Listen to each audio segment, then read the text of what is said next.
Action. Okay. Hi. So, welcome to the Journey of Possibility podcast. well, let me sit down. Go on then, you sat down.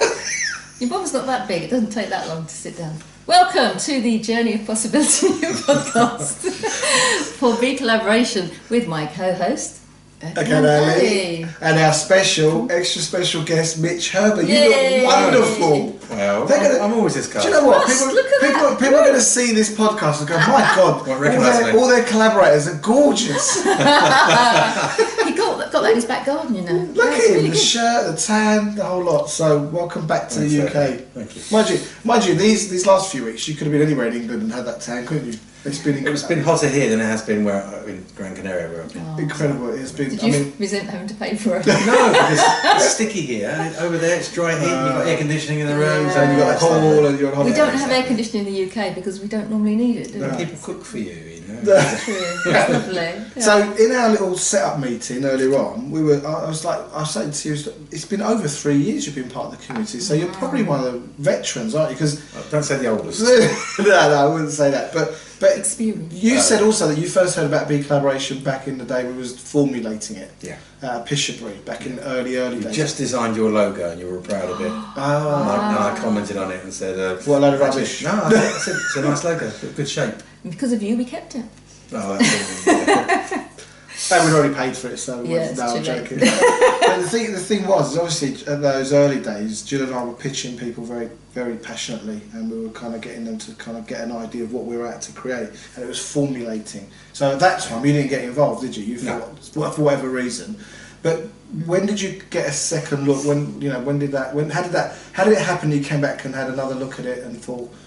Obviously, I know you two have a really good relationship. I know Gill, I know Alan, and they kept talking about it, so it wasn't going to go away. No. So I came along. You caved, is that how it is? Oh, all right then, I'll come again. So my wife Janet and I both came to the That's meeting. right, yeah. And two people inspired is probably too strong a word, but I thought were credit worthy. They were worthy there. One was you, Erkan. Nothing disrespect to you, Jill. You weren't talking that day. I'd go with inspired. I think. If he's talking about you, yeah. And also Hack, who was the technology person, and he gave a very impressive talk. And I thought this content and the people that it attracts, like-minded souls, is very similar to myself. And I thought, I want to be involved. So I bit the bullet, and here I am. Yeah. And of course, that is a very different atmosphere and scenario to what we're used to from the point of view where I met you at BNI. Yeah. Now, you're still part of BNI, and a lot of people are at BNI groups or at any other networking groups, and they come to BeCollaboration and they see it as different. What's interesting is a lot of people come to BeCollaboration and think it's a networking group. Yeah, I tell people that I've been, so that I've just invited somebody else along here. He's asked me more details. I said, well, it's a bit like, it's partly networking, because there's business, and anyone you meet in life is business. It's partly pink and fluffy. He says, well, because we discuss subjects that you just don't discuss anywhere else, and that's the key point. It ranges from technology to insights into the individual's coaching, and the finer things in life, what our aspirations and goals, and trying to better the world. Yeah, it's more philosophical, more in depth. It's a good blend. It's a mix, and that's what I like about it.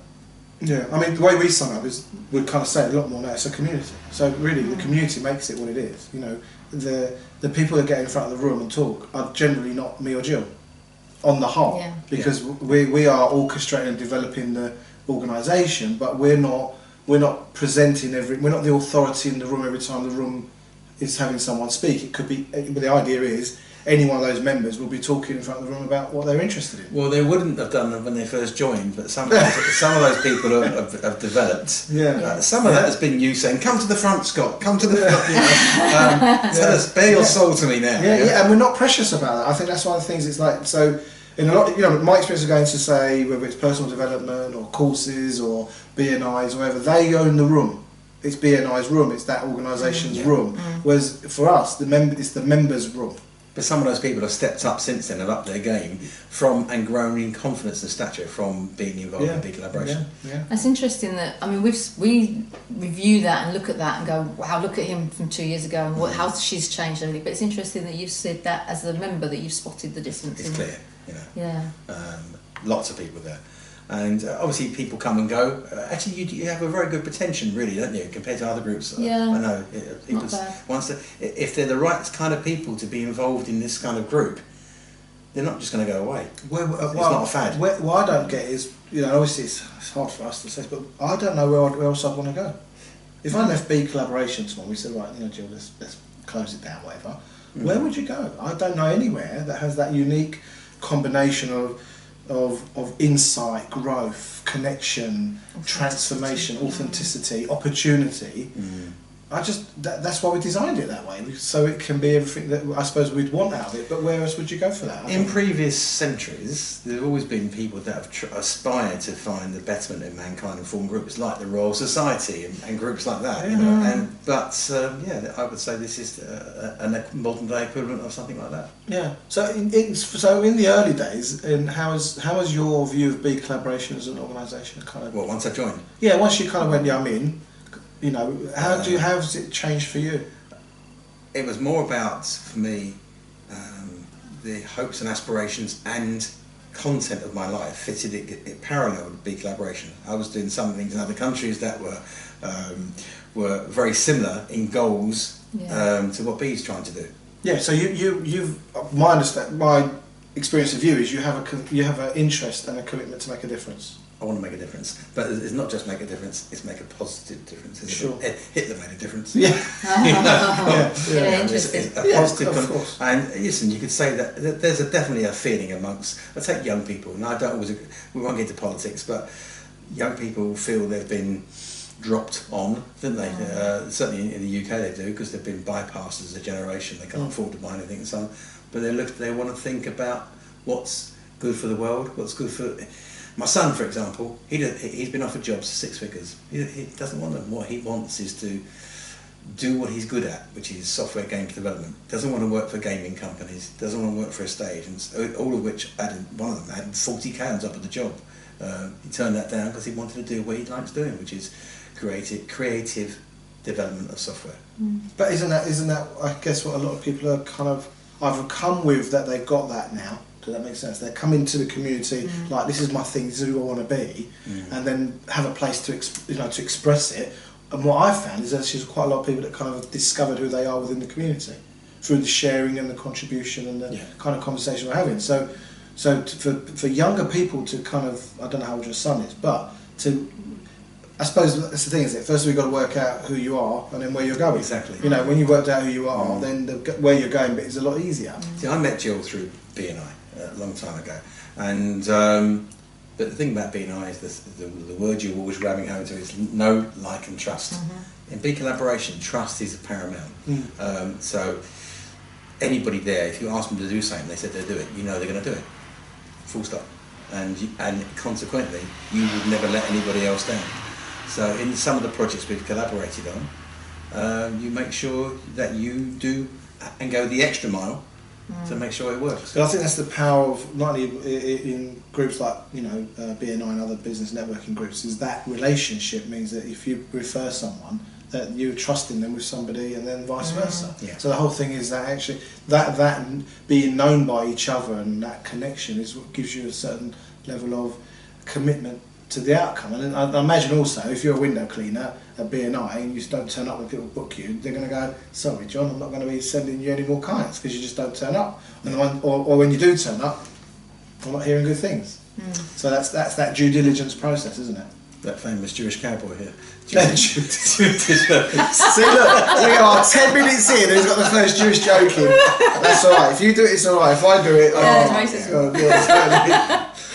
So, talking about integrity and doing what you say you're going to do, one of the things that I wanted to bring out is the fact that you were that for me when I was going through the process of getting our book launched and getting our book written. So many times, I tell you, the emails were on fire when I was sending this over to Mitch and he was getting it set up and we were trying to get it right, the front cover, the back cover, all the rest of it. But in the end, it wasn't anticipated that you'd normally do it with clients, but I said, could I come over? And we sat down, didn't we, in your office for about 3 hours, going through page by page just to make sure it was right, because your philosophy was, if it's not good enough for you, it's not good enough for me, and you weren't happy with some of the things. And I'm like, oh, that's okay. You're like, no, we're going to do this, and we'll get it right. And I don't know if even you know this, that he spent hours literally working on making sure that book was... I saw the bill with all the hours on it. I got to tell you. No, don't tell me. He made 50p on that. I lost money on that. I lost money on it, my boy. No, I've got to say, before you do that, I think this book feels so lovely. I love the map. The most important thing was... Tell us about this book, tell us about it. Okay. The most important for me, doing this was with Gill, and it was a BeCollaboration. My name is in there somewhere at the front, and I can't have this go wrong. I can't sit in front of people every month and say, oh look at that, and there's page 17 is the front page 34, or there's a widow going over the page, you know, one word by itself. So I'm very fussy. Oh yeah. Sorry. It's nothing to do with it's not the printing. No, it's come off of that book. It's a dead fly. Yeah. You did Gill's last book as well, didn't you? Yeah. So hopefully we printed that twice, haven't we? I think. No, not yet. No, second one's coming up, but I need to redraft it. Anyway. Well, apparently this is on Amazon any day now. Yeah. Fantastic. So those out there, it's been a bit of a technical challenge. As a podcast as well. Not podcast, as the digital book download. Yeah. Or you can get it as a digital download off of the website already. Oh right, So yeah. That's a book. I think that's a book. And then a Kindle as well. It's definitely worth reading because it summarises the early journey of the group. I was just going to say, you read it. Yeah. Did you read it? I have done it. It's actually very funny you say that because I try not to read books I work on because it confuses the issues. You want to see shapes, not otherwise your brain doesn't see words that are printed twice. So you're looking at it from a typesetting kind I'm of... looking at it. Is anything jagged? Anything jump out at me? But I did read it, yes. Yeah. And what's more, you gave them away, but I would have bought it as well. Oh, bless you. Yeah. No, it's a good book, and I'd recommend that it goes with the membership, doesn't it? Yes. The book. But anybody that is looking to get that book can't recommend it highly enough. I mean, on that note, like I said earlier on to you, I've had a pretty tough 5-6 months, and I kind of hit rock bottom about 6 weeks ago, and I took the book out and I just read it over and over and over again, and it really, sometimes you lose your way in life, where you lose faith in yourself and what's going on around you, and I imagine we've all been there to various degrees. But I think being part of a community has been one of the biggest lessons I've learned of the importance of investing in your communities, whether it's BeCollaboration, wherever it is, and that was one of the big. So when I kind of turned from that trajectory to up, within 4 weeks I was back like buoyant, on the surface. And this book for me. It's such an important part of BeCollaboration and what it's about and history. But also, I think this is the other thing, I've given it to a few people and I haven't read it. I said, look, you need to read it, not because there are some very complex things in there as well. We talk about systemic, not systemic. When? That was the last. Was that in there or systemic? There is in there, yeah. No, there is some things systemic, but more spiral dynamics and other the philosophies around BeCollaboration, because we can't explain all this at the front of the room. We can't explain it all in videos, and to sit down and have the time to go through that information, I think it's great. I think you did a fantastic job. I know we're here to talk about me, but it always amazes me when I hear you show up at humility, because I've got you up there. So when I hear you say, "Oh, I've had a little crisis, I've had a little problem," I think, really, see you through other people's eyes. Yeah. Well, part of what watch this now and be known. Yeah, watch now and be known. I made it public today. But there was this one line I said I couldn't match people's view of who I was at one point. They kind of, because they do. It's like anything, not like anything. But when you're the centre of something, people think, well, you turn up, you show up, you do your thing. People take it for granted, don't they? Well, I just don't think we think about it. It just looks easy for them. And but that's because you're good at it. You're good at it, and it rolls out of you. You've got a good grounding in the areas that relate to what we're doing. Funny that. So people just assume that you're all hunky-dory. But what was interesting is that before Erkan did it, I said to him, would you like to do it? And he's like, oh no, I'm not in the right place for it. I said, I think that's the reason why you should do it, because actually anyone that I've ever spoken to that's done a Know and Be Known has said that was an amazing experience for me. So the delivery of what you're offering is insightful to your audience, useful to your audience, transformational to your audience, but actually you're going through that process as well. So I think it was a bit cathartic for you. Oh yeah, and I think, it was the first time at BeCollaboration I actually just spoke about me. I've never done that. I've always talked about the cause, what's possible, what we're up to, the future, the vision. You know, it's all give. And I think the thing that kind of dawned on me is I've got to stop now. I've got to just stop and put myself first and re-energise who I am and bring that to the fore. Anyway, this is becoming an interview about me. Clever. Very And that's good. why you're going on Well, the before we private go further, contact. I love your mother. You love your mother. Can I turn this round? Because on the same part of the subject. You could look if you wanted It's to. relevant. I do. Only you would have to turn it on me now. I'm not the intro. No, I didn't turn it around. But when I gave my first talk, or the only talk I've done at B, I gave Gill the presentation. She worked out it was 2 hours long. It's been 4 hours and long. she cut it down to about 40 minutes without telling me that on the PowerPoint. There's a slide. Little test. Yeah, there were 10 pictures of one car, so I thought maybe take a few out. You know, the reality is the hard bit is what you leave out, isn't it? You know? But the whole purpose of that for me was it actually helped me frame what I'd done in my life, what difficulties I've overcome. Yeah. Most people don't actually just push it behind them and get on or hide it and so on. Yeah. And I went through it all in sequence. It helped me rationalise my own thoughts in logical sequence. Yeah. And that was quite interesting for me. And then I decided to go on to the airy-fairy subject on the following month, which was the masterclass. Yeah. I talked about things that I don't generally talk about for the last 35 years. In fact, I think that there's a picture of you. Okay. There it is. I got that picture of you doing the masterclass. Oh yeah, look, give him the salutes. Friends, countrymen. So on page, I don't know what page, but where the photographs, there's a picture of Mitch. It's another Jewish. But look, you can't talk without your hands. there's people like this listening to you, you know. Fascinating. And I think, by I don't know, have we got Mitch scheduled to do any? No, we haven't. No, what about a genius slot? Because the other thing about you, what's really interesting, is you'll come along and go, oh yeah, we're doing work with this country or this island, and I know that there's some confidentiality matters. So can I invite you to just share one of those? Because you know, on first look, you're a printer, a nice Jewish printer. It's a living, right? How much? And then Mitch opens his mouth, and I tell you now, right? So I have sat in rooms where you're sharing what you're doing. I'm like, like this, right? Because you are doing you are involved, and you've been involved with F1 teams. You've been, you know, I mean, just give us a little snippet. Have we got half an hour? It's your hour. Go for it. Okay, history, a potted history of Mitch. I've been involved in I've had various partnerships. I've always steer clear of partnerships. Yours is one of the few I know that works, by the way. Yeah, in business. She beats me when there's no one around. Right. Domestic I've been violence. involved in big national projects. Involved in a company that sponsored the England football team. Partners with Bobby Charlton, and some big sponsorship projects. Then I got stitched up, and I took some advice, and the answer is, yeah, you've got a very good case here. You can win this easily, but you've been stitched up by somebody who's got a backer of the 20th richest man in Britain. So lodge £100,000 with us, and you've got a 70% chance of winning, which is good in law. Yeah. And I thought, you know what, I'm going to get on and be positive in my life, not be negative and fight something that's happened to me. And without going into details, I've had the last laugh big time, because 6 months later, a mutual contact contacted me, and the project went down with me rather than the person that stitched me up.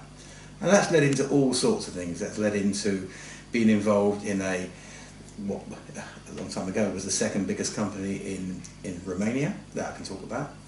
I'm now involved in 2 countries, and projects are quite grand. They're Brexit-sized sums, Wow. And it's sometimes it's overwhelming. You think, am I really involved in a deal, even right down the chain, in a deal of that size? Many billions. But we all have our. See, I told you your jaw would drop. You said many billions. Yeah, many billions. And it's and some of these projects are not just to make money. See, here's the whole thing. This is why I got involved in B. because the agenda is not just to make money. The premise is you can change a country's, particularly a third world country's, whole life by looking at what they've got. What do most third world island nations have that they can't do, that they've got, that everybody else wants? It is fantastic beachfront. If they give it away and sell it off, you've got colonials coming in. That has happened over hundreds of years. So myself and a few friends said, well, let's look at what they've got and get people to get involved and lease and give back to the community. And all of these projects are designed to actually make money, but also do some good and power in the world, with self-imposed limits: not to drill for oil, not to take beach sand off a beach, which lots of not asset stripping, and to help small countries become self-sufficient. And it's a big agenda. It's taken a long time, but sometimes I get bogged down in the money side of it, as you know too well, because when you're dealing with large sums, it can be overwhelming. But the agenda is still there, which is to make a difference in the world. So I want to ask you a question. I'm going to shut the doors. Okay. Where do you remember this kind of desire to make a difference, as well as, you're very entrepreneurial. You've got that kind of in your blood, I can tell. But do you think that desire to make a difference to people's lives en masse has been part of a feature of your life from a long time ago? Well, why don't you close the door? I'm going to close the door. Jill asked me, should we close the door? I went, no, that'd be fine. No, it isn't fine. Well, I'll carry on talking while you walk. From about the age of 12, I realised, I did a bit of study on why introspection, why are we here, can we make a difference? And I realised no matter how effective and famous or successful you were just a dot in the history's ocean. Yeah. I mean, our history goes back to, maybe if you take ancient history, 5,000 years. It's probably a lot older than that. It's not the subject entirely. Yeah. But it's a dot in the ocean. Who remembers now Attila the Hun? Is a name we all fear, but no one knows him nowadays. He's nothing. Go back recently, Harold Wilson or Edward Heath. They're just dots in history. No one's actually had a lasting impact. And so what do we do with our lives? Why are we here? Are we here just to make money, just to survive? It must be more in life than that. So therefore, I think we're here to use the world's resources to better the world. And we are here to make a positive difference for change. I kind of see it as mankind is I don't believe the historical truths of archaeology, which is that we've been going like this, steadily upwards. I think we've gone up, down, many, many times. Are you kind of hinting to ancient civilizations? Yeah, many. There's loads of evidence for that, isn't there? Funny enough, where it all goes back to at the moment is Turkey. And they're now saying man didn't come out of Africa. People didn't come out of Africa. It came out of Turkey. Who knows? But we're here to make a difference, and we're here in a small way to leave the world, I believe, as best we can, a slightly better place than it was. Today they suddenly realised that they've done some computations, and they said it turns out Einstein's theories of relativity have just been proved yet again today. And he's somebody that has made a difference. How long it lasts through history till somebody else disproves that, I don't know. But so what do we do with our lives? I think it's good to be an optimist, but a realist as well, pragmatist. We can all get depressed about things in life, but you've got to look at what you've got. Me, I've been born into a wealthy country at a fantastic time in history, at a time where we can ruin the planet as well, but we can also change the planet. And there's people I look up to, as you know, like Peter Diamandis, a lesser degree Richard Branson, Elon Musk, who have the ability and the collateral and resources to change the world. And I choose to be like that. So, I don't know what to say after that, without demeaning it anyway. But so let's see our future that's spreading outwards. Okay. Okay. So, which is interesting, right? You've got this big grand view of the world, you're involved in massive big projects, but also, Mitch, what I get about you is how humble you are and how down to earth. Because your bread and butter business is printing and helping people get their ideas. Yeah. I say get their ideas on paper and print because you help them with design as well, don't you? Do you know what? When people ask what I do, mainly because some organisations insist you choose a category. Yeah. I say I'm a printer. The The trade term for it is an airy-arsed printer. Airy-arsed. Because they were always working on a telegraph at times with their shirts hanging out their back and they're all sweaty and so on and so on. Right, but I'm a creative person and I'm blessed that when I was first a technician, then involved in education, it wasn't really what I wanted to be. I was just doing it to earn money. And this is the big sea change that happened in my life. For 12 years I worked in education and work was there to sustain my social life, my home life. And if I could skive off, if I could sneak out, attend my annex, I'd go home and do DIY instead. And then I went into what I call the real world. Worked at an agency. It was a complete eye-opener. Hated the first job because a big deadline came in and no one could go home for the weekend. You had to sit and do it. And I got ill doing it. Then I started my own company, and suddenly you realise you do. That's what life is all about. So a friend of mine, Charlie, who's now just retired, a very close friend of mine, when we started our company, he modelled himself and Bridget Branson. There were only 3 of us, and we had a trophy, and 1 month I won it, next month he won it, next month the secretary won it. And but he ran it on the sales, it was called Sales Motivation, and he ran it on sales guidelines, from formal training. And I've mocked him recently because he always said he was going to retire and be a millionaire by 50, and I've said it's a complete failure because he was 51. 51. Blew it by a year. Yeah. Another friend of ours, Frank, who started his company at the same time, I won't go through details who they are, but he started at the same time. He got lucky with the internet boom, got bought out for 16 million, he became an internet service provider, didn't even realise what it was properly. And he's just done it again with Vine, Vine, the software. There are people that have an aptitude and an attitude to actually look out and see what the next break is. But timing is key, isn't it? Because you do something at the wrong time, or too early, or too late. Yeah, you talked about luck earlier, and I said let's save it for the podcast, didn't I? Right. Let me tell you an experience I had. So pay attention, folks. Right. Does luck, does it real, does it exist? Is it just random chances, statistics? I would have said yes to all of those because I'm basically a scientific background. If you can't prove it and repeat it. However, years ago, and you could say this is just a statistical thing, years ago I went to a casino when I was 19. I used to take £50 along. When you say years ago, you mean many years ago. About 11. Yeah. When the art was resting on that era. No. And I went to casino, and every week I'd go along, I'd take 50 quid along, occasionally I'd win another 50 quid. Usually I'd lose 50 quid. It was painful, but I could afford it. Right. One week I went along and I got the money, doubled the money in minutes. And then for 13 blackjack hands on the trot, I couldn't do anything wrong. I don't know if you know how to play blackjack, but I was taking a card. When the dealer had an ace, I'd take a card on 16. You don't draw on 16, and I'd get a 5, and the dealer would get a 9, so you'd win. And no matter what I did, if I doubled down, I'd get 2 aces, split them, I win them both hands. For 13 hands, I won £2,500 in that from 50 quid. It's just too statistically improbable. The odds on that, are just too extreme. Maybe it happens once in a blue moon.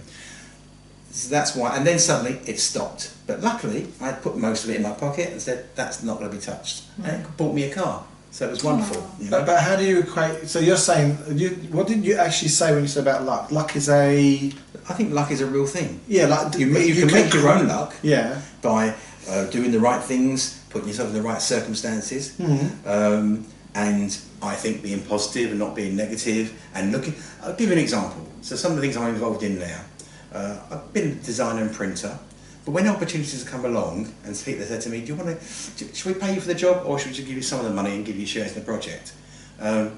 Sometimes I've said yes to that, and most of the time it's been a good decision. Really? Yeah. So that's how I got involved in some of the things, by not taking the full fee for a job when people are, because early days projects, they're a little bit, Imagine someone said to you, look, I won't charge you for all your brochures and printing, but give me 10% of it. And say you said yes, it's worth more now than it was then. And that's how I got involved in some of the things, but also by doing the right thing. There was a situation once where, well, I won't elaborate the circumstances, but I ended up in a client account of mine having £80,000. And nobody knew it was there. The client didn't know it was there. They just lost the company. Long story how it happened. And the only person who knew it was there was me. and I decided to, after 2 weeks, mind you. Would you go back and have a look? It's still there, still there. It would have cleared my mortgage at the time, so I agonised over it, and I thought, no, I'm going to ring this person up, and I did the right thing, get it back, and that set off a whole chain of events. It's a whole good karma. Yeah. So what goes around comes around, definitely. Definitely. So you did the Be Inspired twice. Yeah. The first time, where did you do it? Do you remember? The other side of London. Other side of London? Yeah. It was with... You've never done it in London? Yeah. Be Inspired? Be Inspired. No, sorry, Be Inspired, sorry. No, yes, it was Be Inspired. Yeah, done it twice. Yeah, I know it's twice. Once was in a hotel. There was one at the Priory, and where? That's Was it a 2-day one? the first one. No, it was one day. No. Claudia was there that day. Yeah, that would have been at the bank. That you did it. Okay, you yeah, must have done it. yeah. So when you first did it, Yeah, I've got a confession to make about that as well. Oh, very interesting. Okay, well, quite a few people were getting tearful, were getting emotional. I did, but throttled it down and didn't let on. But it did have an effect. Yeah. It made me so years ago, I got stitched up for a lot of money, turnover of about 5 million. And I was just telling you about do I take legal advice? And I'm now in a position where I could contact that person and say, no, look, you did the wrong thing. If you hadn't done that, you would have had this. And I've managed to, after years of plotting what I'd write and so on. Yeah, because it goes, doesn't it? Yeah, It doesn't just. I'm not going to do it now because I overcome that. And I don't need to do it. And the day I overcome it was at that first Be Inspired. Wow. Yeah, so I haven't told you that. Yeah. No, we could have done. Yeah, It's nice to know. Yeah. It's also very personal, you know. Yeah, but how amazing! Though. It's about overcoming your own demons. Yeah. And then, so you know, when you came and did the last Be Inspired, which I think was May, I was kind of really almost at my lowest point. I didn't know. In terms of my personal last 5 months, and we kind of started talking about it now because I'm coming through it. I didn't mention it at the time, but what did you get out of the new? Because I've redesigned it. Yeah, you had new content, new pictures, new slides. Yeah, and that's when I realised fully that you were actually very similar to me. Yeah, So how do you think we're similar? I mean, I definitely, in the sense of wanting to make a difference on Matt, because I think BeCollaboration, for me, and then obviously Gill has her own personal reasons, which I'm sure you can read in the book when you want. But yeah, they're all there. But it was to make a difference en masse. It was about making a difference, and that was probably partly the thing that was eating me up. I was looking at the world and going, how can I do this? there was a load of things that would kind of... But look at the various things. I can't remember which ones that you've done in that. Some of the videos you've shown that either in Be Inspired or in just a normal meeting. 2 particularly stick in my mind, right? And one's that now I can't imagine one of them I can't imagine how I ever wasn't aware of it in the first hand. The small blue dot, Carl Sagan, and it's exactly you, what you're interested in, and me as well. And it's very moving. And the other one was the funny one, which was the Indian guru. Osho. Yeah. The FUCK. Yeah, that's the one. That was so funny. Yeah, because Jill didn't know that was coming. I remember looking around, she's like this. Like that. And it seems to be one of the genius moments I've had over the last years. But that's the thing, the genius lot was always about stretching. I think we need to schedule you for a genius slot. I think the other thing I want to invite you to is find out more about Engage. I want to bring you up to speed on Engage. Now, Engage is our commercial side of BeCollaboration, and then finally I think also some involvement in Guiding Lights. Okay. I know it sounds I like don't know what Guiding Lights is. Well, Guiding Lights is kind of kind of come and gone. We haven't quite got the traction we wanted yet, but it's kind of like if there were in a company or a charity, you'd have a board or you'd have a chairperson and you'd have the committee members. And then kind of decide like in an authoritative way, and you had to get on the board, you had to be invited on the board, and then blah blah blah, a bit of a closed shop situation. In terms of BeColl, we're propagating the ideas of self-organising, and the thing is with self-organising, it doesn't always organise because you need a certain amount of organising without organising, you know, and time and effort because we've got so many other things. So I'm kind of justifying why it hasn't got further. But the idea with the Guiding Lights. Is you've got some amazing, and I'm not blowing, I don't know what they call pop. I'm not. You're not blowing hot air up. Yeah, but I really see you as an amazing talent, and I see you as someone who really does have a genuine interest in making a difference. And the guiding lights is really us bringing those. Imagine like a load of candles, and we've all got our specialist area of illuminating. You know, like Mitch's perspective would illuminate all sorts of things. Jill's does, mine does, and we have different, you know, views of how we can illuminate. You pull them together, and you get this kind of glow of, you know, enlightenment or insight, and that's the guiding light. So if we put that collective light into guiding the way forward, then the rest of the community can kind of you know, follow on, but not like we'll follow, but it can guide us as an organisation. I think that would probably be a really good role for you, given how long you've been involved and your commitment to making a difference. Let me take it to something alternative. No, this is the point where you go, okay. No, it's relevant. No, I like what you're saying. And we never ask anyone to join, ever. I had we referenced this earlier on. I had lots of psychic experiences when I was young. I'm not going to go through all of those now, but some of them were quite profound. I was a trance medium. I was speaking to people who weren't there, wasn't I? No. You've done that. That was a joke.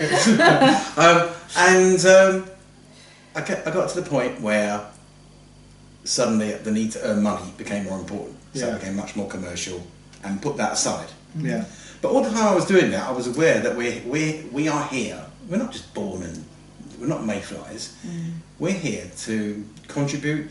At the very least, we're here to be educated. But if it's not education, we're here to, I believe, refine the not just the human condition, our ecosystem's position, and gradually to take it to another level. That's my feeling. You must have heard it, the Gaia theory, or was it Gaia? Gaia. Gaia. I wouldn't say that with that show. We'll get to that show in a minute. I do believe in that quite profoundly. And coming to BeCollaboration the first time, I realised there were like-minded people there. And I suddenly thought, do you know what, this is not a million miles from maybe I was doing it from another alternative point of view, but the overall direction of wanting to make a positive difference for change was what is shared in that group. Not just you guys, but I got a funny feeling that this has actually organically developed. And you started with one thing, it's grown to another thing, which I think is good. It's grown to a bigger version of the original thing. Yeah, I don't think we're just reviewing the vision and mission at the moment. It's been the same one since before members joined. Yeah. And if you read the V&M, it's all in there of what we set out to, you know, our context for what we're out to achieve. I think it's just become more and more, you know, it's become clearer, it's become more evident. People have come along and they're echoing similar. I think their experience within the organisation and within what they experience, whether it be a known, be known, or genius law or whatever, that then shapes how they see it. And then when they click in and they go, I get it now, and then they go, but who was it that said the other day you changed your V&M? And we're like, no, it's the same. It's because they get it now. So all of a sudden, so we've still been going on this path, and people are just joining us where they're ready and where they're able. And then when they hear it, they go. The funny thing is, we're getting the funny thing, but it's also a wonderful thing, is when people start telling you what you're doing, like you don't know. and you know, I've got an arrogant. Well, I know what I'm doing. I really do. Sometimes people get it, and then they go, oh, you know what you know, and I'm like, well, what we've been saying for 4 years, you know. But it's lovely to hear. They haven't heard it, but it changes because you become greater than the sum of your parts. Sure. So exactly. According to the membership, is what actually leads the direction in some sense. Yeah. You know. Yeah. Sure. But also, I'm involved in other projects, as I told you, and some of those have a similar. Maybe maybe a bit more commercial. To be fair. But doing a very similar thing, but hopefully trying to do it on a bigger scale. Yeah. And it doesn't actually matter the scale. You need to do it at a local level and a grander level. Well, I think whatever scale you do it, it has to hit the coalface. You know what I'm saying. So you have a big old organisation, but does it make the difference where it needs to make a difference?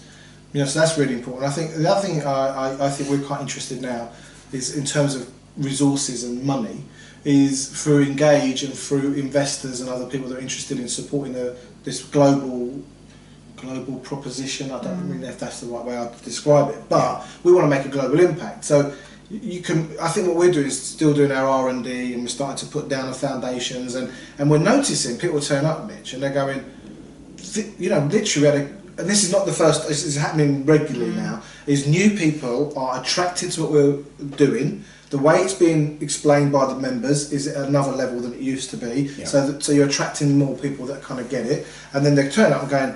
So I had one guy come to a meeting last week, and he said, I spent the next day with him. He said, "Erkan, I think it's incredible what you're doing in BeCollaboration. I think it's wonderful. It's amazing. It's awesome." He goes, "If we could do that in corporations, we'd change the world." That guy's come in and sat in one meeting and gone home. But you know what? Before he walked through the door, I said, "How did you find out about it?" He said, "Well, I saw that." He said, and I said this was Terry, wasn't it? "What's this about?" Because that attracted him, and she told him. Collaboration is a buzzword as well. And he said, "Can I come?" So she went, "Okay." So he came to the meeting, and when I started chatting to him, he said, "You had me at B. That was I'm done. That's good enough. That was it." He didn't need persuading. He didn't need selling to. He was just he got it. No, if I can think of things we could do better as a group, it is. Here we go. You know, you're probably going to agree. Here we go. You're probably going to agree. Listening. Right? Things we could do better as a group are we have this policy of.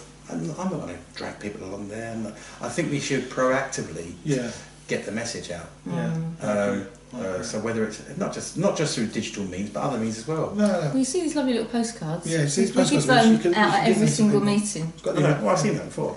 We just go, yeah, mate, I printed it. I printed it.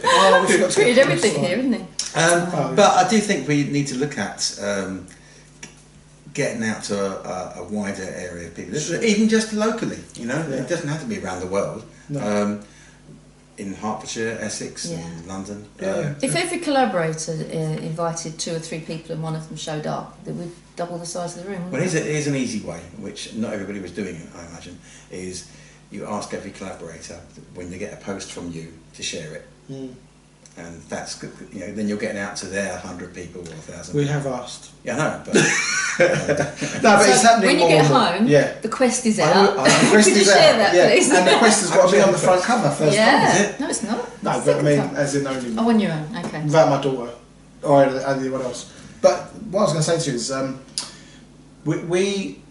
I think what happens is as we all get involved and more vested, and we're more invested as well, we do those things. And we've tried this before. We've gone to me and said, right, everybody, we're going to put this out today. Make sure you share it. Make sure you like it. And they sit there going, and they go, and straight away, as soon as you ask them, I don't know what it is about human beings. What is it with human beings? We're all the same. They'll just do something different, or they won't do it at all. Yeah, but people with the best intention, you mean to. But, up yours, we're not going to do it. I don't think so. I don't think it's quite like that. I'm talking about our members specifically. But members are active participants. Yeah. They pay a fee to be an active participant, very small fee. It's a very modest fee. Yeah, very modest, very humble. But you know, it's in everybody's interest to actually get more people on. Well, interestingly, one of the guys that's just joined is James Welsh, and he's currently a member of a WhatsApp group that have 50 people. And he said every time one of them posts on LinkedIn, 50 of them go in there, like it, share it, make a noise. And he said that then has an effect with the algorithms that you get like 10 times more traction than you would have done just on that group. And that's all they're there for each other, is, okay, I'll do that. So maybe there's one post a day that they have to go in, like, share, done. And he said, if you did that with BeCollaboration, that would be phenomenal. And we're like, we've been trying. You need a social media person. I've just met one, actually. Bring them along. I'll ask him. Okay. I just met one and had some business for him day one. So, Can I ask some different questions? Okay. Yes. All right. So you were born where? In London? Within sound about, almost sound about bells. So, Hackney Mother's Home. Yeah, and your mum and dad still around? Or? Yeah. Yeah. Yeah. Are they? Yeah. Just hanging in. Well, one's 87. Yeah. And one's 84. So I'm not going to apologise. I'm going to ask. So you are Jewish background. I'm Jewish background. But are you kind of how would you describe it? Because I'm Muslim background, but you know, there's no evidence that would prove that. You can't inherit your religion. I'm very similar to you. I actually do believe in God or something. I think God's a bad word, to be honest. I believe in consciousness. Right. And if I have a particular belief, I've not just learnt this from my psychic sources, but also from reading myself. Yeah. I believe I'm a small part of a giant consciousness. Right. And that's how you. That's how I see myself. Yeah. Religion itself, I think, is tosh and power. Worse than that, I think, is controlling. And but were your parents religious? My parents. No, they weren't. But they made me go to Jewish schools, made me go to Sunday classes. So similar to me. Yeah. So do you think that was, well, in my experience, it was them holding on to their identity and making sure it didn't... I think they were just... Is it not having a babysitter so they can have some fun while the kids are out? No, they didn't have fun in those days. It's the cultural expectation. Yeah. You don't marry out, you don't... Yeah. My wife's not Jewish, for example. Right. Were you naughty boy Mitch. then? Yeah, I was, but they were just glad at the time because my parents were... At least he's not gay. Because my previous girlfriend was 14 years older than me. I thought she was like 14 years old. And it didn't go down well. No, So, no. and Jill had that as well. yeah, really? My mum destroyed that siblings. relationship. She killed it off. She said, no way. She wasn't 14, she was 9 years older than me, but I was 18 and she hated it. Look, now I'm 58. Very. She would be 70. See, so they've saved you now from it's a yourself. difference. Yeah, exactly. And then do you have other siblings? Yeah, I've got a brother who's older than me, 2 years older, but he still lives with my parents. He's quite sickly. He's had colostomy. He's had celiac disease, and yeah, he's been quite ill. So, well, what did your parents do for a living? Were they entrepreneurial? Were they kind of, what were they? What does every London Jewish male person do? Accounting? Taxi driver. Taxi driver. I thought Taxi you were going to driver. say No. Or a black seamstress or a tailor or No, something. could be. Because they used to own the factory. Because my My dad mum worked for the GPO. Number, please. 45. My dad, when he came from Cyprus, We'll be interviewing her. he ended up in the East End in Commercial Road. Drayton Park, Yeah. and he got a job in a factory, which a lot of them were owned by Jewish people back then. And he said, I learnt everything I learnt about Schmutter business." trade. Yeah, the schmutter trade, right? And they said that he got to a point where the guys that owned it liked him so much they wanted to run the whole factory. He said, no, I've got to go my own way, and he left. But he said, I learnt so much from them. In terms of how to run a business, how to watch your money, So how is that a myth that Jewish people are very, would you say entrepreneurial, or would you say something? I think it's Actually, it's something not. else. I don't think it's entrepreneurial. I'll come back to religion in a second, but to answer that question, historically there were only a few groups of people that were numerate and able to read, Right. and they were monks and Jews. Yeah. Why? Because the monks were, because it was the ecclesiastical side, but the Jews were forbidden to own land. They were forbidden to own property. So all they could do was usury, which is lending money. And it's, in UK, for example, or UK, in Britain, or England even, the story of Ivanhoe encapsulates that, which is where Sir Isaac of York lent the crown twice what the crown could afford to repay, so they went and killed him instead. And paying back. yeah, that's the story of Ivanhoe. Wow. So that's the reason, and because they've traditionally been numerate and they've worked with money. Right. That's the cultural side of it. But going back to what do I believe in? I don't believe in religion. I respect, like you do, the cultural background and embrace it. Yeah. I don't think I'm any better than anybody else, or if Jews are the chosen people, choose somebody else for a change. Yeah.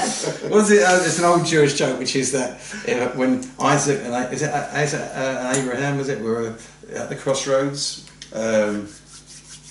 one turned left, one turned right, and we got the Holy Land, the Jerusalem, and they got the oil. Just to switch it over a little bit, Well, I was just thinking, if you're into your jokes, there's a Jew and a Christian and a Muslim around a table. Yeah. Go. It's like A there's Jew not and a many- Muslim, well, no, there's a joke, isn't there? There's a Jew, a Muslim, and a Christian walk into the bar. They buy a round and sit down and have a great night. Do that. But I remember a friend of mine telling me a Jew, and I think you missed my last genius slot because I talked about how humour kind of says a lot about us and how we're going to use humour within the community. Because you'll say something and you can offend someone very easily, very quickly. And without those kind of background cultural or at least agreed contexts that we'll say things and every now and again it'll be you'll find offence. Yeah. And I remember a friend of mine telling me this Jewish joke, and I'm sure he was Jewish. I'm absolutely 100% sure. And they're the ones that have all the best Jewish jokes anyway, in my opinion. And he says this joke goes, this spaceship lands in Stamford Hill, and the stunk, alien comes out, and there's these two Hasidic, do you call it Hasidic Jews with their who are not Orthodox Jews. They're a Russian sect. Right. So they're there, and he turns up. He goes. I don't know if this is a Woody Allen joke actually. He goes.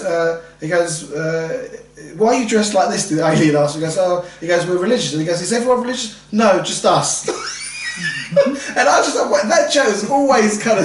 Right. Oh no, it's only the religious ones dressed like this, right? And I think it's only fair that I tell my one Jewish joke. So the question I'm going to ask you, right? So if you did you tell a Jewish joke, or you tell a Turkish joke, or whatever, that humour in some way encompasses those peoples and those cultures, and I think because we have it within Cyprus, different jokes about different villages. Because over there they're stingy, over there they the Irish have it about the English being dim and so on. So it kind of gives us that kind of cultural identity. But go on, give us your... Well, this one, I always start my jokes on... We've never done jokes on the podcast.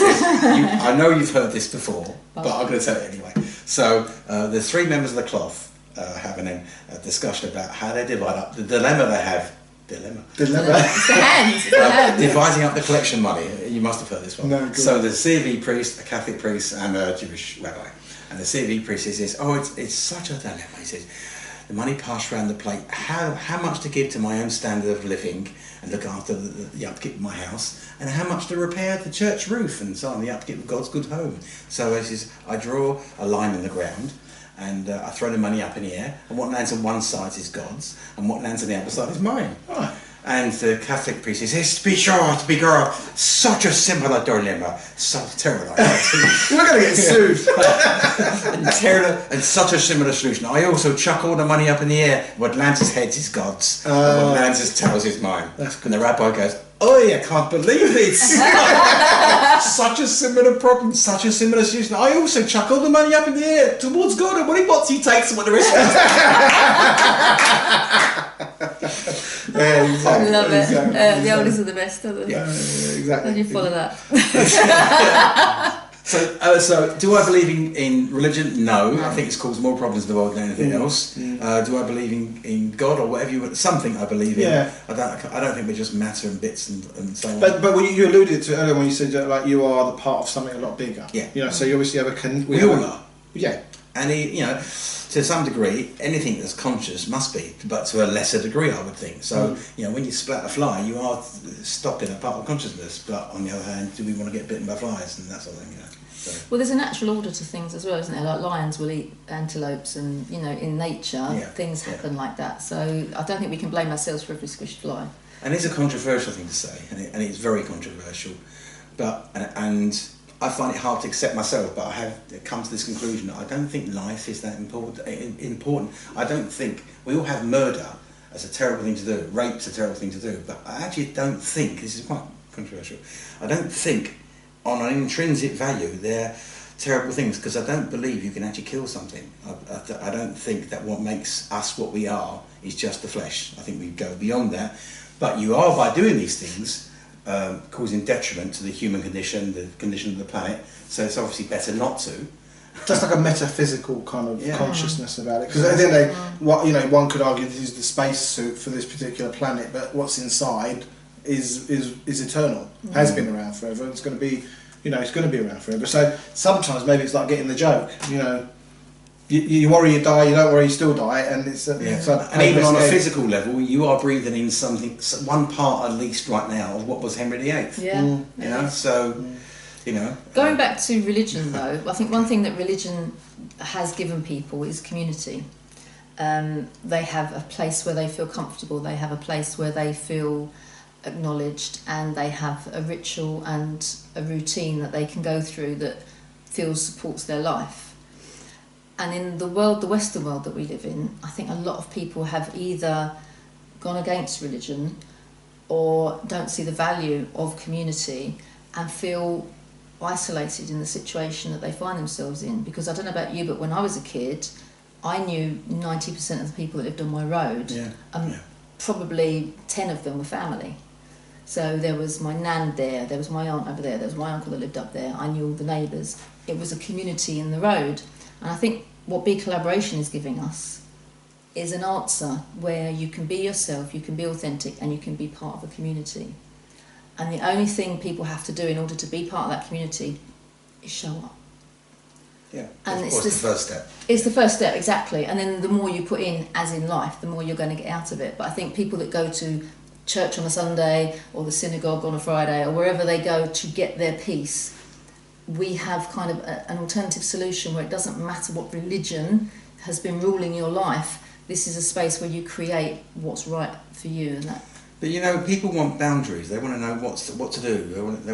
It's a human nature thing. I'll give an example. Charity. You have to give in charity. Yeah, obviously it's a great thing to give to help other people out. But for what reasons? Let's imagine there is a big white grizzled old man on a throne, and we all end up at the pearly gates one day. You gave £1 million to charity. What was your reason? Was it to be more visible in your community because you wanted everyone to say, "Look, the great man, he gave money"? Was it to alleviate your conscience? You know, there's a whole range of reasons to give money, even just to make yourself feel good. Mm-hmm. Whereas the real reason to do it is to see it as a part of a bigger picture, and there are others that need help in where you can, better than you do. Mm. But very few people give to charity because of that, you know. Mm. But that's what most religions do, isn't it? It's like tithe 10% or whatever, and it is for that reason. It's like what goes around comes around. You just, you know. It's and I think that's why people need boundaries, and religion has done some good in the world as well.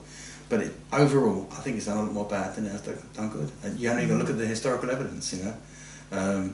You and us, therefore you must be the enemy. But the hope was, when television came along, we would start, you couldn't say, oh, the Germans were, you know, during the war, Germans weren't normal people. No. They were, and yet, now you see them, you realise, they're definitely not. No. You realise they're just like you and I. I always had a thing as a kid when we were finding out that during the war, you know, people used to go to church a lot more and everyone was praying for the victory and they wanted to beat the Germans. I'm like, well, surely they're doing that over in Germany, aren't they? So who does God listen to? Yeah, exactly. And I was thinking that during the World Cup when, I can't remember who won it, the guy from France won it, and he was thanking God for it. But wasn't God with the other side as well? You know, I mean... Well, is that the thing, is that if God be with us, who could be against us? And it's all of this kind of juxtaposition of one side, like you said, us against them, and keeping. I think it's this kind of you know, from the top down, divide. God's on our side. Divide. But it's done in our social systems. It's done in our football teams. It's done, but even at the level of school, you know, I go in to school and I see sports day and everyone goes, "How'd you go for your kids' sports?" I say, "Oh my God, you know, it's all part of the conditioning. It's all part of the divide and conquer conditioning, because you're starting to pitch them against each other." Yeah. So we're creating the competitive environment I would say in a non-productive way. Now people say, but we're so part of that. We say, well, competition's good. It forwards science. It forwards, you know, it gets you. No, it doesn't do any of that really. Because if you collaborate, and if we did collaborative exercises at school rather than competitive exercises, we'd still be as fit. We'd still learn more. We'd get more done, and there'd be a general coherence, a cohesion in our society. But from the very get-go, we're starting to split kids up. Competitiveness. Well, I also think I get that theory and where you're coming from that perspective. When you say theory, you kind of think there's some doubt in what I'm saying. It's healthy. Let it be known on record, I've never agreed with it. We've never agreed one thing, never. You're going to put me, forget what I'm going to say now. Good, that was my intention. Yeah. Could have been that important then, could it? Competitive. Thank you very much. Is that you're making the assumption that this is why we have competition in schools, to separate people, and I take that as a potential theory. But there is an element out there that people enjoy competition. It is fun. People enjoy all sorts of things that are unproductive. Even if it's but competition is productive. I don't. Well, look, I think it's the white. Look, I think the. As a teacher, I think I have more of an insight on this subject than you do. No, you don't. The problem is, as a teacher, you don't have that insight. That's the problem. But let me tell you how arrogant of me to say that. But I really feel the people that it's like the prisoners and the prison guards in the same thing. They are both incarcerated in the system, right? Yeah, but and I think. Please. Hold on. Oh, okay. I've got to stop talking, but you don't have to. Go on then. I shall. Why don't I make it easy and I do that? Because this is the niche. Hey, this is going to be a good one. We didn't dress up for nothing. Two things I want to say. One is about I play table tennis. My dad gave me that because from 4 years old onwards, I had a table tennis back in my head. Yeah. I've just done an amazing 87th birthday card for my dad. I found an old black and white photograph of him. Oh, lovely. He was a good player, very good player. In fact, he was above county level but below international. And he beat Chester Barnes, who was being the number one. Oh, wow. On the same week he won the English Open at Butlins and his mum came running over and said, "You'll never beat him again." She was right. But I found a picture. I read about my dad at that time, a lot skinnier than I am, and I montaged. Creative man, myself alongside him with a bat, the bat there, like as a doubles partner, black and white, and that was his Herbert doubles team, you know, but because it was separated by 35 years in history. You know? Oh, I bet you'll love that. But I've always known I'm never going to be I'm never going to be the best table tennis player, and it doesn't. And there's players I know who are way better than I am, and you think, but I still play. Yeah. I'm a good standard. No, I think you're missing my point. I think you're missing. I think you're missing your point. No. I get that. Look, I love. Look, but I enjoy playing games. Playing safe. Yeah, absolutely. Yeah, I'm talking about. You want to win, don't you? Yeah, no. I'm talking about the way it's used within the state apparatus to incite competition amongst social, and it's part of social control. That is different. That is different to people playing table tennis and playing a football match. But what you're saying, and I'm not disagreeing with what you just said, because that is that level, but what we're saying is that when you're saying about going to sports day and you're going, oh, it's terrible, actually there are kids there that love it and kids there that need that sort of thing, because that's the only damn thing they're good at. And they need that to build their confidence. But I agree with what you're saying. I understand. So I'd like to give a confession now. This could be the highlight of the interview. A proper confession, right? Of what a bad man I am. It's not awful. Right, about 4 years ago, my son had a girlfriend, and once a year they had a family, they had a big estate, and on the woods, and they'd set up lots and lots of It's a Knockout Day. And I can see what's So coming. it's so competitive. I'm so competitive. You're going to hate me after this, but I'm going to tell you. So there was about 20 on each side, and there's a few adults and lots of little tiny kiddies. It's a belly ball. Right, and the whole point was it was totted up at the end of the day, and it worked out. On the time on but you want to say this on film? On the last of the 20 events, when it was my turn, there was some little kid. He was about 5, 6 years old, who was half a lap. It was a big lap, hurdles as well, ahead of me. And if I could overtake him and get to the front, our team would win. And this little kid, bless him, he wanted to win. And I, not in the best condition, I killed myself. And on the last hurdle, leapt in front of him and won it. Oh. He was gutted, and I was, yes! See, competition is healthy. Destroy an 8-year-old. So, exactly. Thank you, Mitch. But on the other hand, I felt good at the day. That's all right then. That's okay.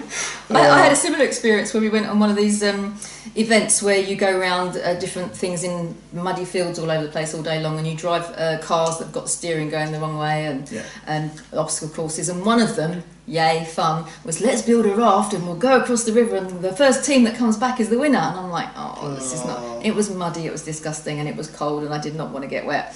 So as my team were trying to organise themselves, and I was going to let them get on with it, I wasn't going to be interested, and this team were getting better and better. So one went across and came back, and the other person went across and came back, and eventually I know it's going to be my turn, it's going to be my turn, it's going to be my turn. And I'm like, hold it back. And as it goes on, of course, this raft starts to disintegrate. So I know I'm going to have no raft to get on and get back. Unfortunately, just as ours were coming back, they won. And they're like, yeah! You know, and the others goes, oh, we lost. And they go, has everyone been over? I'm like, yeah, we have. Oh, okay. We'd lost anyway. Okay. I didn't have to go. It's like, phew, I wasn't competitive in the slightest. That's been bearing at your soul, wasn't it? Yeah, don't tell them I did. Yeah, but we'd lost, so it wasn't a problem. But it was like, why? Just this is going live, you know, so someone's going to see this thing, you know. Jill Russell, I'm sorry. I really should have tried. It's like a confessional one, this one. You haven't confessed yet. We've confessed. What do you want to know about? Something that you're not proud about yourself. Ooh, there you go. He's done an hour on that, and I know him be known. No, something. We can extend this. I thought we have to go at 5. Something humorous. Come on. Something that I've done that I'm ashamed of. In a funny way. In a funny Nothing. way. Yeah, I don't want to know about when you found a wallet on the floor and no, but, didn't have to go. Well, the kid, I've never done anything like that. Can't think of anything. By the way, right, it's July the what today? 27th. 27th. It's been like 34, 35. 37 today. 37, yeah. And the thunderstorms are, the clouds are, storm I'm looking to think about bringing my cushions in. Yeah, I think you're going to need to. Yeah. I can't think of anything, but I will I will share before the... We'll edit it in later. That's a good That's a good question. Fancy dress party, something happened? Well, just because I've shared something with you. Well, No, I don't know. I'm just thinking. That's Usually just- embarrassing things happen at fancy Okay, dress parties. let me ask you one then. So you were talking about religion earlier on. With your views now, was there conflict with your parents over those years? Well, we were so my mum and dad are Turkish Cypriot from, Cyprus was British when they grew up. So they're not like, well, even Turkey's not like all the Islamic countries anyway. So Turkey was modernised by Ataturk after the First World War. So they're not quite the same, they're more secular. They've gone back a bit, I think, now. But to answer the question, religion, my mum and dad weren't that religious. But if you ask them, they'll say they're Muslim. And they don't eat pork. And they think of themselves as Muslims. But they don't, there's no hijabs, we didn't grow up with any of that. I didn't grow up with going to the mosque. But what I did have is, going back to what you said, you used to go to Sunday school and Jewish school. And I used to go to Turkish school. Right. Tuesdays and Thursday nights, I hated it because they'd make us sing the Turkish national anthem, and I wouldn't do it. Yeah. They'd make us say Why wouldn't you do it? Well, I'll explain in a sec. So they'd make us do stuff like that, and I wouldn't do it. Okay. Right, and then they'd make us do like, I don't know if in Jewish or in Islam they've got this one paragraph you read and you become Muslim. I've never read it. They try to get Jewish. like Ashur Dawain and all this stuff. That doesn't make me Muslim by any means. I used to get thrown out of the class. I used to argue with the teachers, and because they were trying to make me do things I didn't want to do. And my dad used to have to go up to school. It was the same with my English school. Anytime they tried to make me do something I didn't want to do, I wouldn't do it, and I wasn't afraid of them. Yeah. It doesn't mean they didn't scare me now and again, but I wasn't intimidated to not stand my ground. So you're a free spirit. I worked out. I think it was one of the last podcasts. Well, no, it was my last. No, I said my dad used to take us to Turkey by car, and and I think one of the first times we did was '79. We went to Turkey and Cyprus by car and came back. 3 months holiday, and in that time I learned that there's different people all over the planet. Back then it was Eastern Bloc. You had Bulgaria. Yeah. It was different. Yeah. Yugoslavia was one country. Yeah. And I kind of worked out that actually, and I was starting to experience racism around those years, and I started to work out that when I go to Cyprus, they're going to call me English boy. Yeah. So you can't go all that way to be your people. So I never felt like I belonged in terms of religion or race. So I self-identified, which is a very new political term, as a global citizen.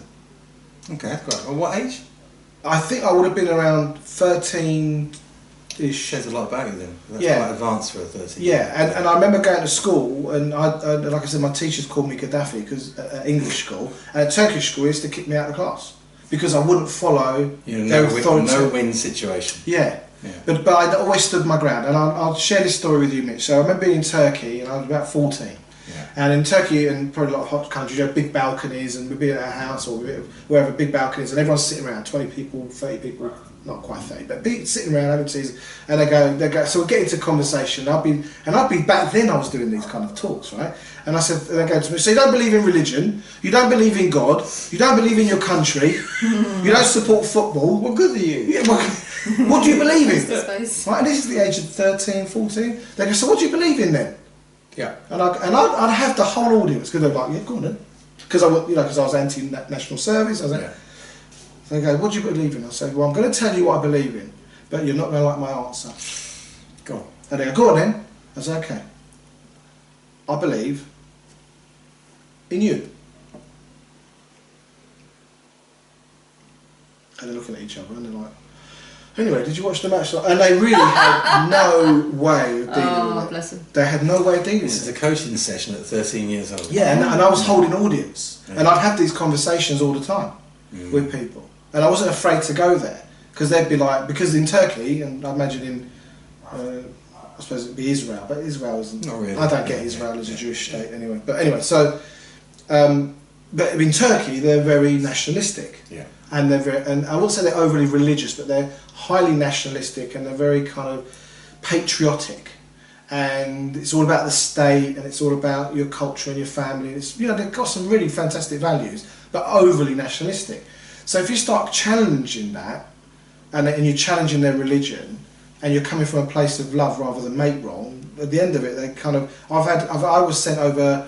I think when I was 14, I was sent over on my own. And again, there was a family who used to be in Istanbul with friends. They go, he's talking about my religion. They're like, well, he's right, actually. They actually listened. And I think those early days are really formulating these ideas of the oneness and the connection that we have as human beings.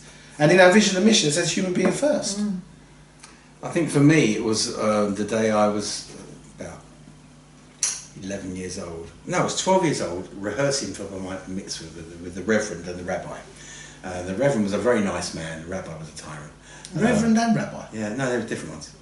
There was a Rabbi, and then there'd be a Reverend who was probably not as formal a post, I don't know. Anyway, and the Reverend, I asked him one day, I said, in Sunday class, I said, so what is God? You know, if God's so almighty, why the destiny? Well, why? Yeah. And he couldn't answer any of them, and I realised he knew less than I did, and I didn't know a lot. And you knew that, you kind of, there was a innate wisdom that already worked out things. He just blind followed what the rote learning. It's like pork. Why is pork forbidden in Islam and in Judaism? It's nothing. If you go right back, it's because in hot countries, no refrigeration, you're going to get tapeworms and die. Yeah. So that's the reason it was done in the first place. Yeah. And then it got enshrined in laws, and suddenly it's a ritual. Yeah. You know? But if you look at it, and I think if you're not going to eat any meat, if you're going to not eat, that's probably the best meat not to eat. You know, still not great meat to eat anyway. Exactly. So it's probably good. It's based on real pragmatic reasons, but then it gets enshrined in dogma, doesn't it? It becomes like the time that when my mum and dad moved into their current house. They moved there because there were 2 or 3 other Jewish families moving in, like community start, right? And about 6 months later, the rabbi came round. In those days, no one had built porches onto the front of their houses there.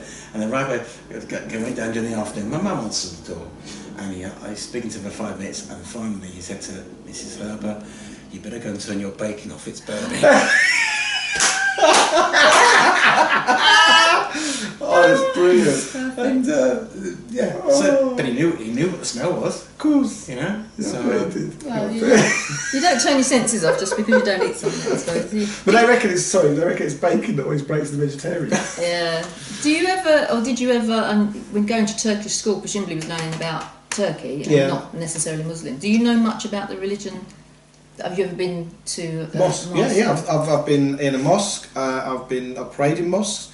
I've taken communion in a Catholic church. I've been in Hindu. I was talking about your religion. How much? I say your religion. I mean, how much do you know about it as a faith? And is there anything in there that you go, oh, it's quite interesting? No, I think that they're all good. I think they're all good. I think 99% of religious teachings are all generally really valid, and if we followed them it'd be great. There's only one rule you need to follow, which is treat other people the way you want to be treated yourself. Well, you're talking about natural law. Natural law says, you know, you're free in life and don't do any harm to anyone else, and you have the right to defend yourself. That's natural law. The right to remain silent. You have the right, but obviously these things are they're never left that way. But I never took to that. I just found I can't put it to you. There's certain things I just repel. Yeah, even at young ages, there's things that I saw people doing that just to me didn't seem right. Why are you doing that? Because everyone else is doing it. Because it's the right thing to do. Because of what people have always done and we've been told to do. And I think, and this is going back to being inspired and connecting to your own genius. Is I'm not telling anyone to believe what I say. Is work out what's right for you and crack on. Don't do things I like about what I've seen you do in your little ones is you're not trying to mould them into little yous. No, you may want to ask them that. No, but my dad wanted me to do what he was expected his son to do, you know, and a lot of people do it. Most people do it in the world. I wanted to be what my dad was, but apparently they don't have lady dockers. So I had to give that one up. Yeah. Kind of got all qualified, and then they go, sorry. I don't think you get qualified to hump stuff about. My dad always said,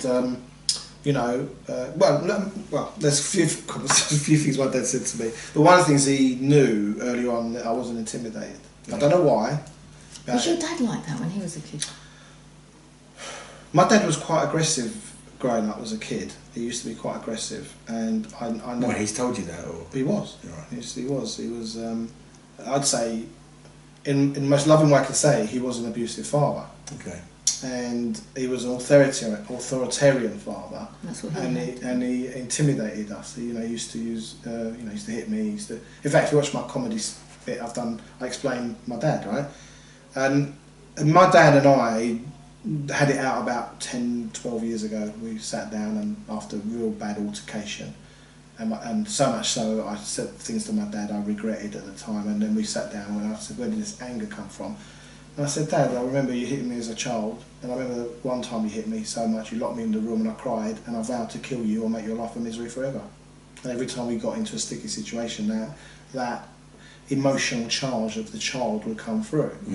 But my dad gave me so much. I mean, when I look at the travel, he involved me in business. I had, when I was 20 or 19, I had a 25 grand account with cash in it to go and buy and sell cars. Right. And he just let me get on with it. So he empowered you as well. He did. And he said to me, and he used to say things to me, look, I'll back you whatever you want to do, but whatever you do, you've got to do it. All right? And if you want to go to university, I'll back you. If you want to start a business, I'll back you. I'll back you. He said, but I want you 100%. And he recommended business. And he said to me, the reason I want you to do business, not like he said, oh, you're going to go into business. Yeah. He said, do business because then no one puts a ceiling on you. If you go into corporate, you're Muslim, they're Christians or whatever, and you will not get that far. And we knew that. It was obvious. And I was never interested in corporate or anything like that. So that entrepreneurial, I grew up as an entrepreneur. That's how I grew up. Yeah. Okay. That's where I started. And look where it's led to. Well, I mean, I'm not an entrepreneur really. I don't consider myself an entrepreneur anymore. Well, BeCollaboration is an entrepreneurial deed. Not for us. For us, it's I see it as activism. You don't have to make money to be an entrepreneur. No, but I think there's for sure there are entrepreneurial traits in running a movement and a community. But for me, it's like going up the skill levels. Entrepreneurship was I grew up with that, so I've got those. They're banked, those skills, and obviously they're always developing and growing. I'm sure you weren't that long out of the womb when you were starting doing little deals and selling stuff at school. I imagine that's what I was doing. That's what I was doing. But I think this desire to make a difference and seeing the world in the way that most people don't, and having a commitment to make a difference. That's what BeCollaboration is about. And I think while we're doing that, we still have to make a living. We still got to pay bills.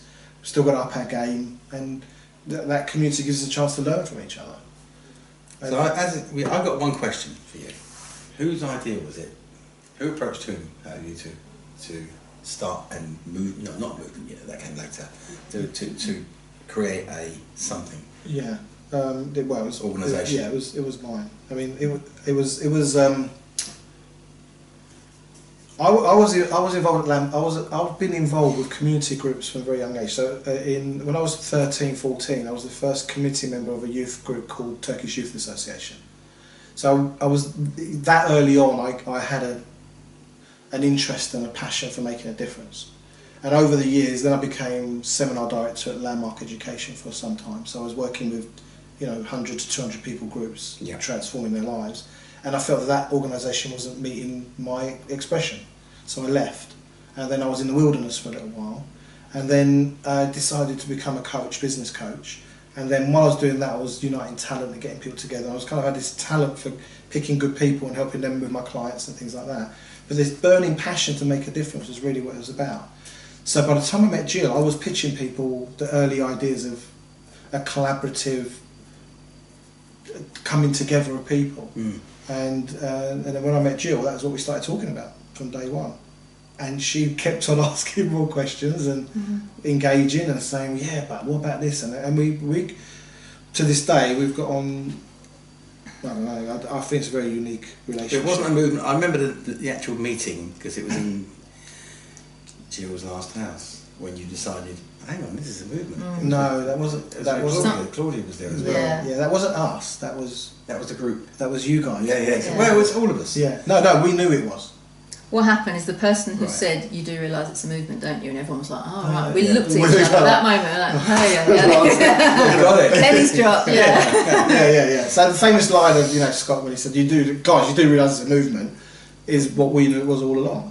You know, from the writing of the I vision. just thought that was something you were saying to say that, oh, guys, we knew that. No, we know But exactly. literally, I do remember that moment, Yeah, I exactly do, where yeah. you were standing. I mean, you looked at each other and was like, No, it was. I could have cried. It was like, oh, they're actually getting it. So it was like, you know, having an interest in global and local affairs, having an interest for personal performance, and you know, because we are in the world as ourselves in whatever we're doing. don't get me wrong though, I don't think when we very first started talking, the conversation was, shall we start a movement? Yeah, exactly. It was coming from the basis of, what do you want out of your life? What do you want out of your life? How's it going for you? Is this really what you want to be doing? Is this, you know, so together we could actually make a difference, you know. And then he kind of goes. I don't know. I don't think that's the case for me. I think people caught on as they went on. I mean, remember the first video we used to show was the dancing man. And the whole, yeah. So the first introduction that we designed that I designed and showed people was how you start a movement. But what happened was, That's a great video. yeah, that language of the movement, because when I wrote the first vision and mission, not many people know this, I wrote two.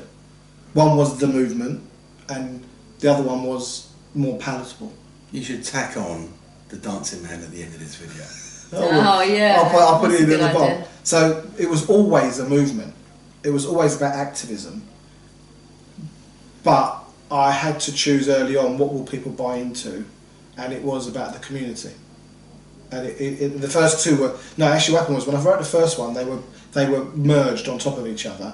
And Jeremy, this was early days, said to me, "You've collapsed the movement with a community." Yeah. I think actually we didn't use that, a movement with a network, right? And they were the same thing for me. It was like you're combining business with making a difference. Yeah, trying to. You know, how you drive down the road is an expression of you know, letting people out in traffic. All of that was, you know, where we are and how we're engaging with our environment, our reality is saying everything about us. So my thing was, they are all the same thing. They're not different. But we found that it was quite confusing to make them the same thing.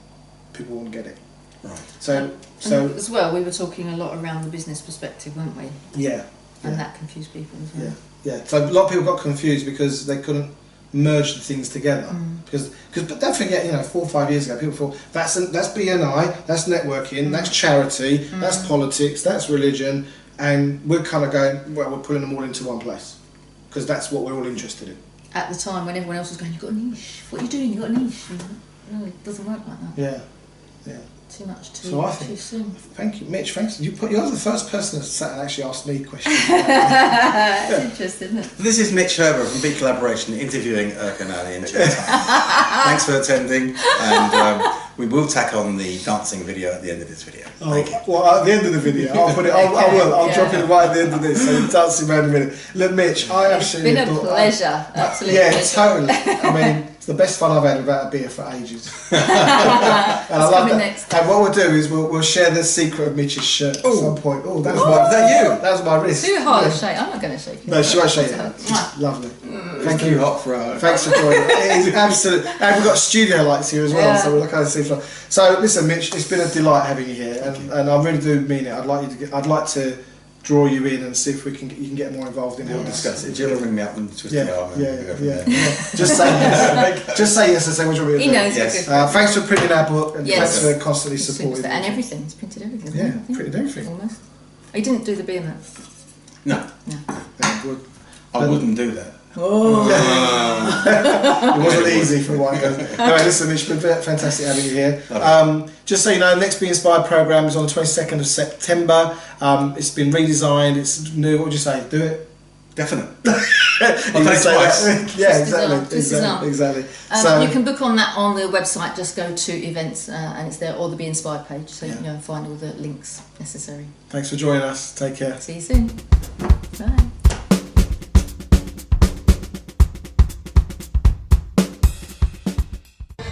If you've learned a lot about leadership and making a movement, then let's watch a movement happen start to finish in under 3 minutes and dissect some lessons. First, of course, a leader needs the guts to stand alone and look ridiculous. But what he's doing is so simple, it's almost instructional. This is key. You must be easy to follow. Now here comes the first follower with a crucial role. He publicly shows everyone else how to follow. Notice how the leader embraces him as an equal. So it's not about the leader anymore, it's about them, plural. Notice how he's calling to his friends to join in. See, it takes guts to be a first follower. You stand out and you brave ridicule yourself. Being a first follower is an underappreciated form of leadership. The first follower transforms a lone nut into a leader. If the leader is the flint, the first follower is the spark that really makes the fire. Now here's the second follower. This is a turning point. It's proof the first has done well. Now it's not a lone nut and it's not two nuts. 3 is a crowd and a crowd is news. A movement must be public. Make sure outsiders see more than just the leader. Everyone needs to see the followers because new followers emulate followers, not the leader. Now here come 2 more people, then 3 more immediately. Now we've got momentum. This is the tipping point, and now we have a movement. As more people jump in, it's no longer risky. If they were on the fence before, there's no reason not to join in now. They won't stand out, they won't be ridiculed, and they will be part of the in crowd if they hurry. And over the next minute you'll see the rest who prefer to stay part of the crowd, because eventually they'd be ridiculed for not joining. And ladies and gentlemen, that is how a movement is made. So let's recap what we've learned. If you are a version of the shirtless dancing guy, all alone, remember the importance of nurturing your first few followers as equals, making everything clearly about the movement, not you. Be public, be easy to follow. But the biggest lesson here, did you catch it?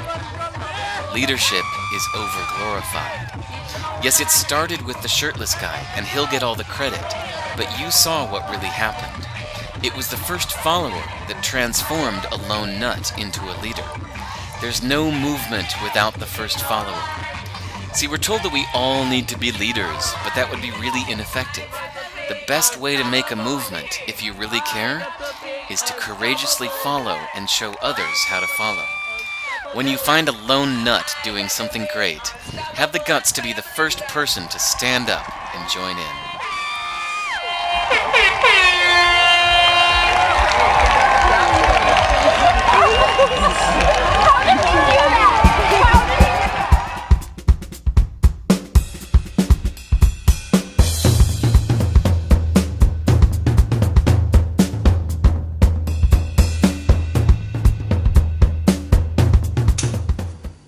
Well done. That's a wrap. That was cool. Oh, that was brilliant. Thank It's you. so hard, isn't it? It is I really know. hot.